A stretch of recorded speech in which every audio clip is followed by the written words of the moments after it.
listeners, and welcome back. Today, we are going to be discussing the movie Beastly. Before we start, I need to warn that I will be going through the movie and book story and plot, meaning that the following content can contain spoilers. Links to where to get access to the movie and book will be in the description below for any of those who want to check it out and then come back. As for those of you who have seen the book, movie, both, or just don't care about spoilers, let's begin. Beastly is a teen romance fantasy movie set in the modern day time in New York City.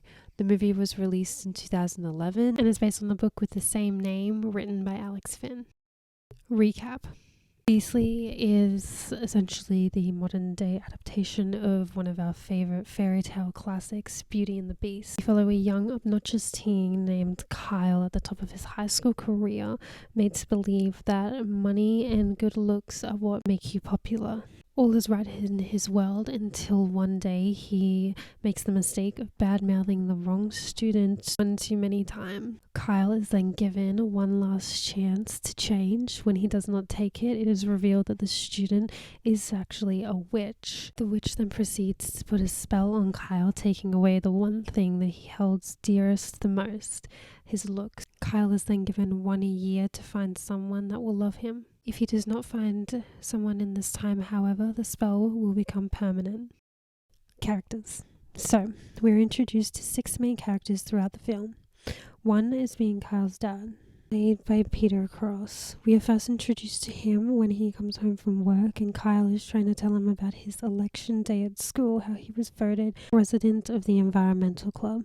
Constantly trying to find new ways to tell his dad and get his attention. However, none of them seem to work. His father will not take his attention away from work for even a few seconds to talk to his son. After seeing this interaction between Kyle and his dad, we come to understand why Kyle is the way that he is, as we see that he is neglected in his home life and is constantly seeking validation from those around him. Our next character is Zola, played by Liza Gay Hamilton, and she was our sweet, kind, caring maid. Her job is to take care of all of Kyle's needs and wants.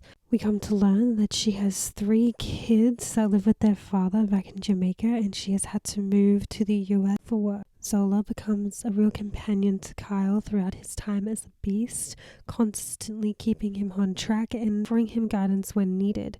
Kyle comes to care for Zola more and more as the movie goes on, and we come to see them form a new, better, respectful relationship compared to the one that we saw earlier in the film.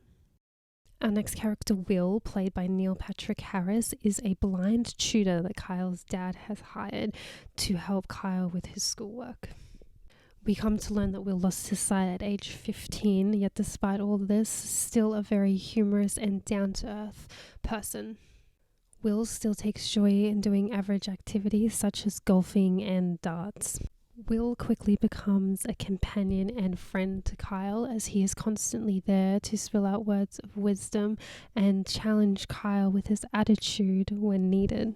Will and Kyle's relationship isn't all just fun and games, as Will becomes a real companion to Kyle and helps relate to him by explaining the struggles that he also had to go through while losing his sight at the age of 15. Will also had the ability to spill out words of wisdom from time to time, one example being, "It's not how others see me, it's how I see myself," reminding Kyle that he is the only one who should care how he looks. Will and Kyle's relationship has all the aspects one needs for a perfect friendship. Plus, they are just an overall joy to watch on screen. Kendra, played by Mary-Kate Olsen, is the one that started it all. She is known for her dark clothing, heavy makeup, and bold personality. She is often referred to at school as the loner gothic chick with a witch personality, which is even more ironic when it is revealed that she is indeed a real witch. Kendra only shows up a few times throughout the film to remind Kyle that he is the reason that this has happened and only he holds the power. Lindy, played by Vanessa Hudgens, is our main female protagonist in the movie. She is at Kyle's school on scholarship, as she is not as rich as most of the students that go there. We know that She lives with her dad that is involved with drugs, and she is saving for this Machu Picchu trip and has been for the last 3 years. And we find out that it's very important to her to go, as it's sort of like the only thing that she's been able to do for herself in like for as long as she can remember, really. This, however, is all turned on its head when she finds out that she needs to go live with, as far as she knows, an old friend of her dad's to keep safe. But we know as an audience that it's actually Kyle, or in her view, Hunter. And due to this, she has had to quit school, and that means leaving the trip. So obviously when she first gets there, she's extremely mad and upset and doesn't really know what to do. However, as time goes on, she gets to know Zola and Will, and eventually Hunter or Kyle as well, and she opens up a bit more, and we get to learn more about her and her love for reading roses and music. We come to learn more about her mother and how she died. We learn how she's had to take care of her father ever since then, and how that being with Kyle, of course, first felt like being in hell or in her own prison. But she has learned or come to realize that the more and more time that she spends there, and the more time that she gets to know Kyle and form a relationship with him, she quickly realizes that this may have been the best thing that's ever happened to her. Last but not least, we have Kyle, played by Alex Pettyfer. When we first meet him, we see that in his home life, he does not get much attention at all from his father, and he can barely get a few words in before his father's got his face back in his phone. This has caused him to seek validation through popularity, look down on other students, and believe that only looks matter. His whole life is turned on his head when he accidentally crosses the wrong student, Kendra, that turns out to be a witch and casts a spell on him. Now as a beast, Kyle is forced to accept the realities of his life. He needs to accept the fact that his father just doesn't care. He needs to accept the fact that his friends don't like him despite what he may think. Just because he was good looking and popular doesn't really mean that everyone necessarily liked him. Things do get better, however, as time goes on, as Kyle is forced to accept his feelings, and he actually finds solitude in his housemates with Zola and Will. Things only continue to look up when Lindy comes and lives with him, and he learns more about her and just a new way of thinking and looking at things. He comes to learn new skills, such as building a greenhouse. He comes to expand his knowledge on poems and express his feelings in new forms, such as a love letter. By the end, we see that Kyle's character has done a complete 360 from when we saw him at the beginning of the film. We watch him go from selfish to selfless. Purpose. There are two purposes directed to audiences throughout the film. Between change and can someone change for the better. The second purpose is by seeing someone for who they are and not what they look like or what they may have. We watch Kyle navigate these changes as the movie takes place, start seeing the changes that he makes through the relationships with the other characters. He comes to form a sweet, caring relationship with Zola and starts to see her more as a companion rather than just a helping hand. It doesn't take long for Will and Kyle to form a relationship either, as from the minute that they meet, Will is able to match Kyle's wittiness and banter. This then quickly escalates into a witty but solid friendship. When forming a relationship with Lindsay, Kyle learns to grasp a new perspective on things. By spending more and more time with Lindsay, Kyle comes more in tune with his feelings and learns how to admit them out loud. For example, his relationship with his father, he comes to express to Lindy. He also expressed to Lindy that after his mother passed away, his father had never been the same or paid him any amount of attention. This gives Kyle the opportunity to express his feelings and also allows Lindy to express how she also has had troubles with her father. This allows them to connect on a deeper level and have more of an understanding about one another. Through his relationship with Lindsay, Kyle comes to not only better himself for her, but better himself within his own life. What are the main plots, events, and actions? The first main event to occur within the film is the interaction we see between Kyle and his father at the beginning. This interaction shows our first insight of Kyle's life and why he is the way that he is. We see that from the neglection from his father, he craves validation and attention from his fellow students and truly believes that good looks are the key to success. Kyle being cast with the spell is the second main event we get within the film.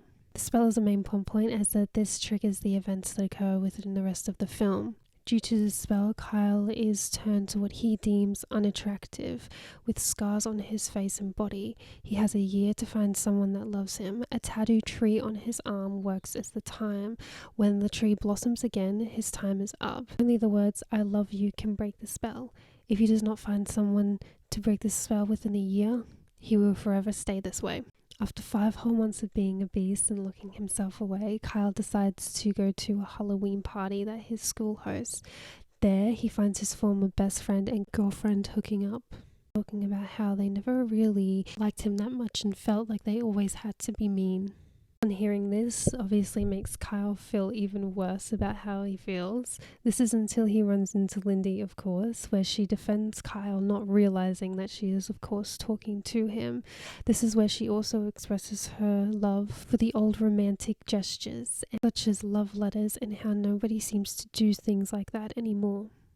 After the conversation with Lindsay at the Halloween party, Kyle becomes more intrigued and starts to find out more about her.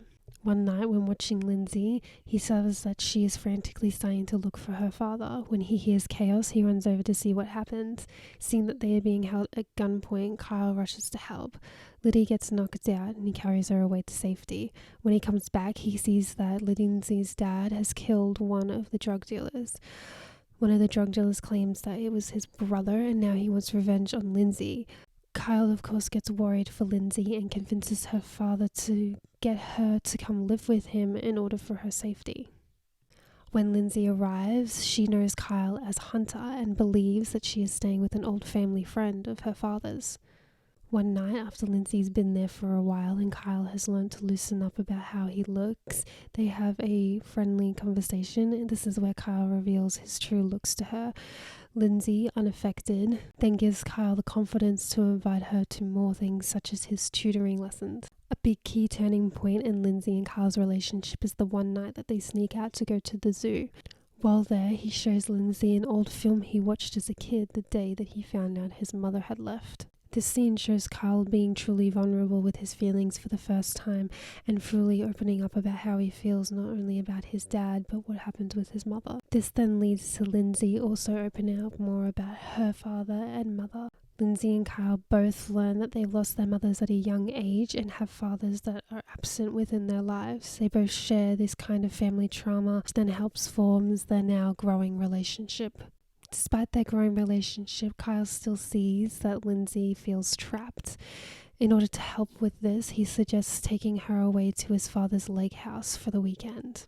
It starts off being the perfect idea as they are away from everything and everyone and allows them to connect on a different, more personal level.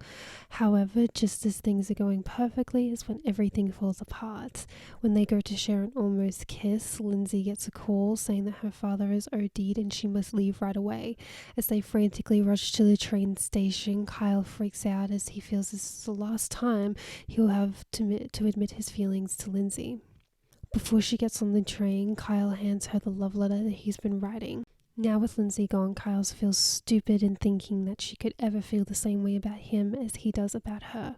Kyle goes back to isolating himself until he finds out that Lindsay has gone back to school and is going on the Machu Picchu trip.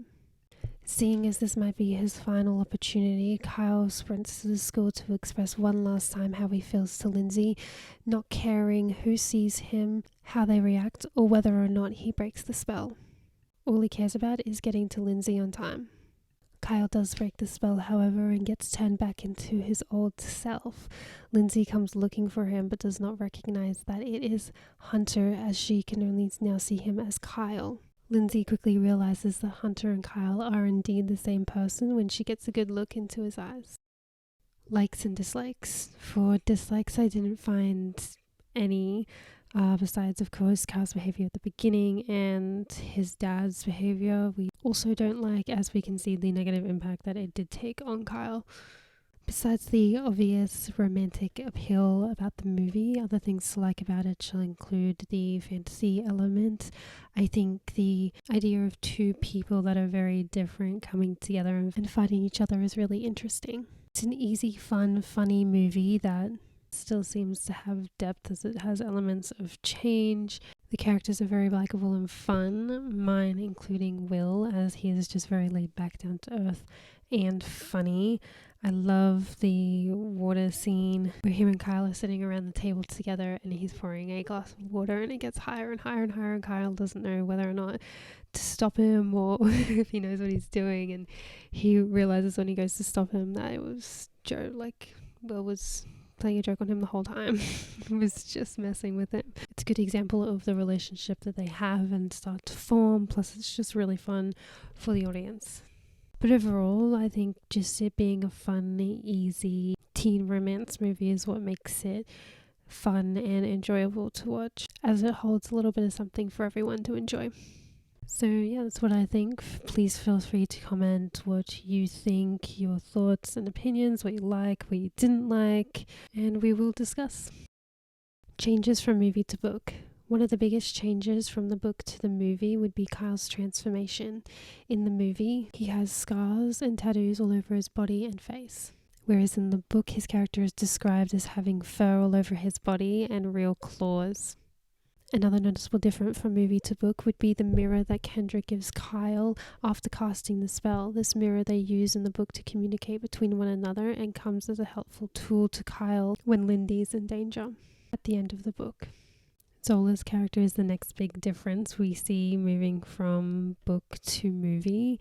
In the movie, we know her as Zola, whereas in the book, she is known as Magda. Later in the book, you also find out that the character of Magda is also Kendra. It's like a little plot twist added at the end of the book, whereas in the movie, Kendra and Zola's characters are two separate people. Pilot, Will's dog in the book, did not make an appearance in the movie, which in my opinion is quite unfortunate because it's always nice to see a dog around. Another noticeable difference would be when Kyle decides to take her out of town to his lake house. In the book, it's actually winter and snowed and the lake is frozen over, so they spend all week there doing, snowboarding and building snowmen and sitting, like, having hot chocolate by the fire and stuff, and it's more of like a cozy environment, whereas in the movie it's like a lake summer house sort of vibe, so they spend more of their time, like, it's more swimming vibes, rather than cozy campfire.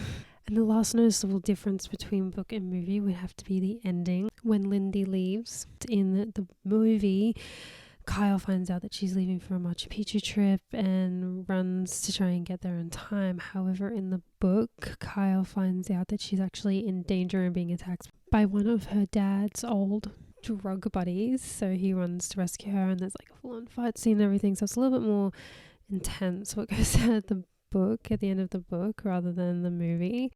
But yeah, that's it. Overall, none of these differences overly changed the outcome of the movie or the representation overall.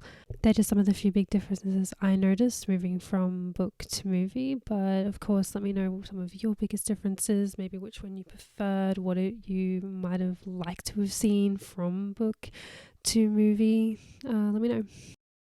Overall, this modern retelling of The Beauty and the Beast is a fun watch for anyone looking for a relaxing romance movie. And even though the story is predominantly based around romance, it still holds a story of forming friendship and change within oneself.